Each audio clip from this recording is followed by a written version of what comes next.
tak Medzinárodnú atletickú federáciu, aj Medzinárodnú antidopingovú agentúru a buď sa s tým verdiktom oni stotožnia a pokiaľ sa nestotožnia, tak ešte sa to môže posunúť ďalej až na športovú arbitráž.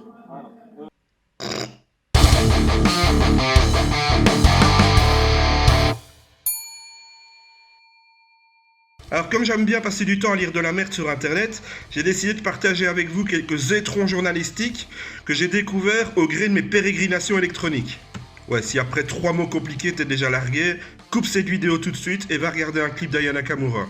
Alors première perle, en Chine, un homme découvre qu'il est innocent après 30 ans de cavale.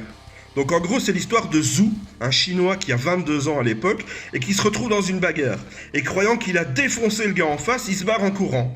Et un peu plus tard il revient et il découvre en fait que les flics enquêtent sur les lieux.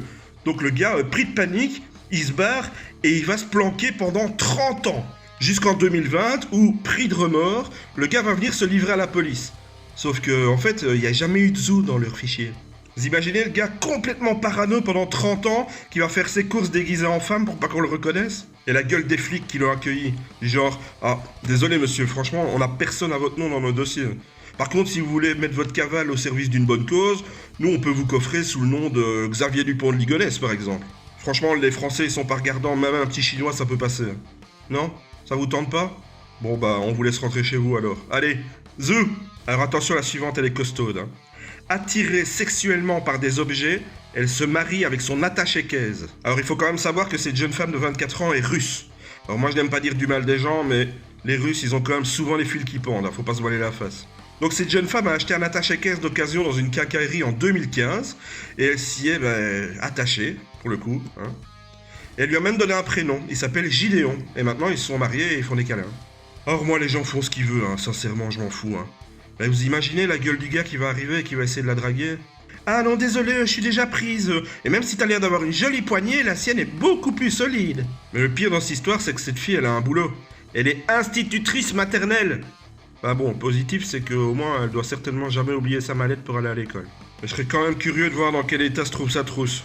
Et je vous dis pas quand elle doit apprendre aux enfants à faire rentrer un cylindre en bois dans un trou rond. Je sais pas si eux, ils aiment les objets, mais ils doivent être servis. Alors aussi, pour info en passant, pas de fête du gland à Verge cette année. Jules doit être déçu, n'aura pas de cadeau pour son anniv.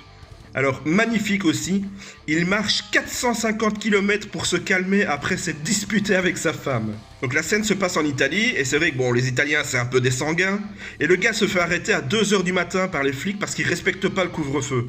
Et tout simplement, il explique aux flics qu'en fait ça fait une semaine qu'il marche, il a fait 65 km par jour.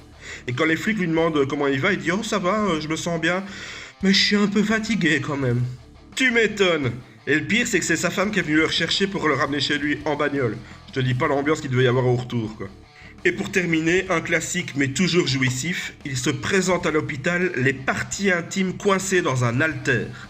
Donc le gars a quand même réussi à glisser sa bite dans un haltère de 2,5 kg, à rester coincé et à se trimballer comme ça jusqu'à l'hosto. Donc moi j'imagine que ça doit quand même prendre un peu de place, donc impossible de se trimballer en bagnole avec ça au bout du gland. Et marcher, c'est quand même compliqué. Donc, obligé de prendre le bus. Donc, t'imagines la gueule du chauffeur de taxi? Bonjour, monsieur. Ah, bon, bah, j'imagine qu'on va aux urgences. Et c'est les pompiers qui ont dû intervenir avec une scie à vibration et à assistance hydraulique pour découper le truc. Ça a pris 3 heures d'opération. Je crois que pendant ce temps-là, le gars a quand même vachement eu le temps de se remettre en question et de réfléchir à son avenir. Sur ce, portez-vous bien et réfléchissez quand même un minimum à ce que vous faites si vous voulez pas vous retrouver dans ma prochaine revue de presse. Allez. Salut.